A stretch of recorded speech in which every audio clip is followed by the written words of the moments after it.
Mantan pemain muda Manchester United, Cameron Borthwick-Jackson, telah memilih rekan-rekan setim terbaiknya sepanjang masa. Sudah lebih dari 1 dekade sejak Cameron Borthwick-Jackson melakukan debutnya di Manchester United, di bawah mantan pelatih Louis van Gaal. Perkembangan Borthwick-Jackson terhenti ketika Jose Mourinho mengambil alih sebagai manajer, dan saat ini ia bermain di National League. Baru-baru ini, mantan pemain United ini terlihat membantu Macclesfield meraih kemenangan mengejutkan di babak ketiga Piala FA atas juara bertahan Crystal Palace. Cameron Borthwick-Jackson memainkan total 14 pertandingan tim utama untuk Manchester United, meninggalkan klub sebagai pemain bebas transfer pada tahun 2020. Berbicara dalam penampilan di podcast More Than a Match, Borthwick-Jackson ditanya tentang pemain terbaik yang pernah bermain bersamanya. Dua mantan pemain yang sangat terkenal langsung menjadi jawabannya, termasuk pelatih kepala Manchester United saat ini, Michael Carrick. Pemain yang paling diremehkan adalah Carrick. Dia tidak pernah kehilangan bola. Jawaban yang jelas adalah Wayne Rooney. Apa yang bisa dia lakukan dengan bola sungguh luar biasa.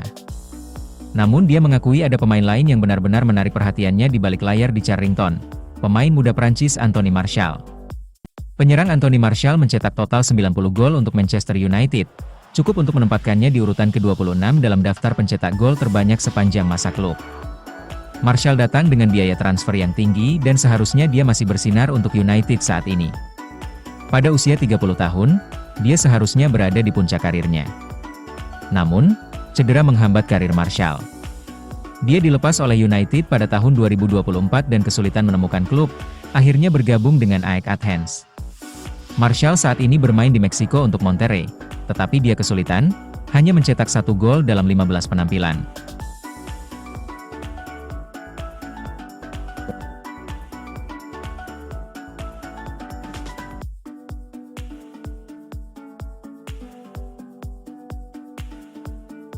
Manchester United menjalani bursa transfer musim dingin yang tenang, lebih memilih untuk menyimpan kekuatan mereka hingga musim panas.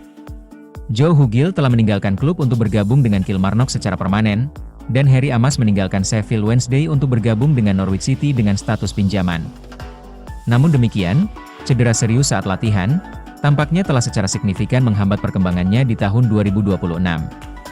RHS Bennett juga telah meninggalkan klub secara permanen, bergabung dengan Fleetwood Town. Dengan restrukturisasi skuad akademi, ada rumor bahwa penyerang muda Wales, Gabriel Biancheri, mungkin mencari pinjaman untuk mendapatkan lebih banyak kesempatan di tim utama. Sheffield Wednesday dikaitkan dengan pemain tersebut, dan dilaporkan bahwa United juga tertarik untuk menyetujui kepindahan sementara untuk penyerang tersebut. Surat kabar Spanyol AS melaporkan bahwa Biancheri adalah salah satu nama yang dipertimbangkan Betis untuk memperkuat lini serang mereka di jendela transfer musim dingin ini. Klub Inggris tersebut bermaksud meminjamkan pemain tersebut pada bulan Januari ini, dan Betis mengincar opsi ini jika Cedric Bakambu tidak pergi. Namun, kesepakatan ini tidak mudah, karena Biancheri adalah pemain non-Uni Eropa, sehingga tidak ada tempat baginya di tim utama. Oleh karena itu, Betis mempertimbangkan untuk mendaftarkannya ke tim cadangan, tetapi ini melibatkan beberapa langkah yang lebih kompleks yang perlu diselesaikan jika transfer akan terjadi. Namun, jika Bakambu meninggalkan klub, ini akan mengubur harapan untuk merekrut Biancheri, karena mereka kemudian akan mencari striker yang lebih berpengalaman untuk paruh kedua musim.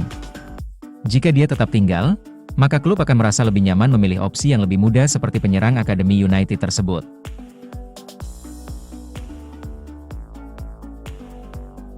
KAI Rooney baru-baru ini melakukan penampilan pertamanya di Old Trafford untuk Manchester United U18, tetapi pemain muda ini sebelumnya pernah bermain di klub lain. Wayne dan Colin Rooney sangat bangga pekan lalu, ketika mereka melihat putra sulung mereka, KAI, mengikuti jejak ayahnya. Pemain berusia 16 tahun itu melakukan debutnya di Old Trafford untuk Manchester United U18, dalam kemenangan 2-1 atas Derby County di Piala FA Youth. Sudah lebih dari 20 tahun sejak Wayne bergabung dengan United pada tahun 2004, kemudian menjadi pencetak gol terbanyak sepanjang masa klub dengan 253 gol dalam 559 penampilan. Ketika ia gantung sepatu pada tahun 2021, ia juga memegang predikat sebagai pencetak gol terbanyak sepanjang masa Inggris. Dengan ayahnya yang telah mengukir warisan yang luar biasa, karir muda KAI secara alami mengundang perbandingan. Namun Wayne dan Colin selalu menyadari tekanan yang akan dihadapi putra-putra mereka, dan menolak untuk memaksakan sepak bola kepada mereka. Itulah mengapa KAI diizinkan untuk bergabung dengan Manchester City pada usia 7 tahun, setelah mengakui bahwa ia tidak menikmati dirinya di United. Ia akhirnya meninggalkan City ketika Wayne pindah ke Amerika untuk bermain untuk DC United. Remaja itu kemudian bergabung kembali dengan United pada tahun 2020, meskipun debutnya di Old Trafford merupakan kesempatan langka bagi legenda klub mereka untuk melihat putranya bermain. KAI menyuruh Wayne untuk berhenti datang ke pertandingan sepak bola ketika ia bermain di turnamen akar rumput dan sebagainya. Karena Wayne selalu dikerumuni, dan ia bahkan tidak bisa menonton pertandingan. KAI melakukan debutnya di tim U18 United saat berusia 15 tahun awal musim ini. Pekan lalu, ia memulai pertandingan Piala FA Youth dari bangku cadangan, masuk di babak perpanjangan waktu saat tim Darren Fletcher melaju dengan kemenangan 2-1. Wayne dan Coleen terlihat mengambil foto saat KAI melangkah ke lapangan. Setelah sebelumnya berjalan di lapangan bersama ayahnya selama putaran kehormatan, kini ia menapaki jalannya sendiri di klub.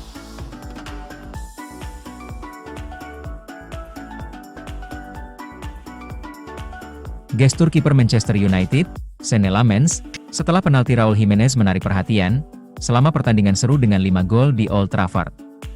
Kebangkitan United di bawah Michael Carrick berlanjut dengan cara yang mendebarkan pada hari Minggu, ketika gol kemenangan di menit ke-94 dari Benjamin Sesko mengamankan kemenangan dramatis 3-2 atas Fulham. Kemenangan ini menandai kemenangan beruntun ketiga Carrick, sejak mengambil alih sebagai manajer sementara, mendorong United kembali ke 4 besar Liga Premier. Meskipun gol-gol di menit-menit akhir menjadi berita utama, salah satu momen paling surreal sore itu terjadi pada menit ke-85. Setelah Harry Maguire dinilai menjatuhkan Raul Jimenez di dalam kotak penalti, striker Meksiko itu maju dan mengeksekusi penalti dengan klinis ke sudut atas gawang, memperkecil keunggulan United menjadi 2-1.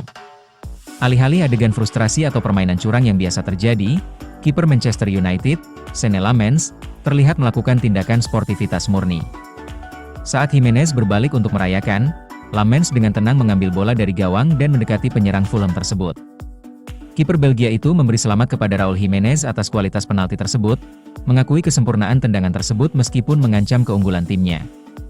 Hanya beberapa menit setelah penalti, pemain pengganti Fulham, Kevin, membungkam Stretford End dengan gol penyeimbang yang menakjubkan di waktu tambahan, melengkungkan tembakan melewati Lammens untuk membuat skor menjadi 2-2. Namun, United asuhan Michael Carrick tampaknya telah menemukan kembali DNA Fergie Time. Pada menit ke-94, Bruno Fernandes mengirimkan umpan silang dari kanan, yang menemukan Benjamin Sesko. Striker Slovenia itu melakukan sentuhan tajam sebelum berbalik dan menendang bola ke gawang, membuat para penggemar bersorak gembira. Ini adalah gol kemenangan di menit-menit akhir kedua berturut-turut dari Man United, setelah Matheus Cunha mencetak gol kemenangan yang menakjubkan melawan Arsenal pekan lalu. Hasil ini mempertahankan rekor 100% Carrick, setelah kemenangan atas Manchester City dan Arsenal, dan memperkuat posisi United sebagai tim dengan performa terbaik di awal tahun 2026.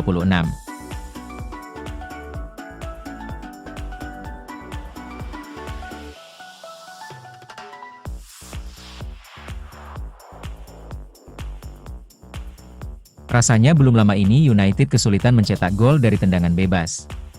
Namun, hal itu tidak terjadi dalam beberapa bulan terakhir, karena mereka kini menjadi salah satu yang terbaik dalam hal ini.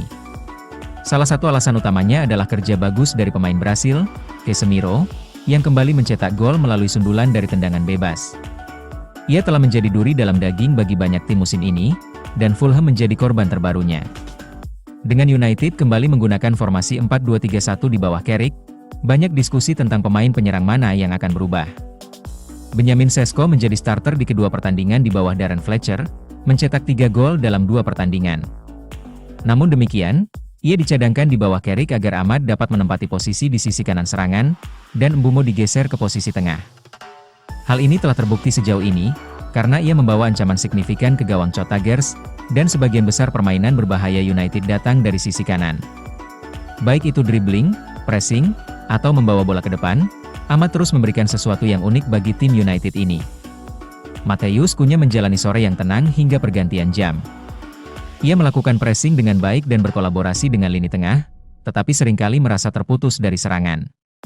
Hal ini berubah di babak kedua, ketika ia sedikit lebih maju di sisi kanan, dan melepaskan tembakan tak terbendung ke sudut atas gawang untuk gol kedua United.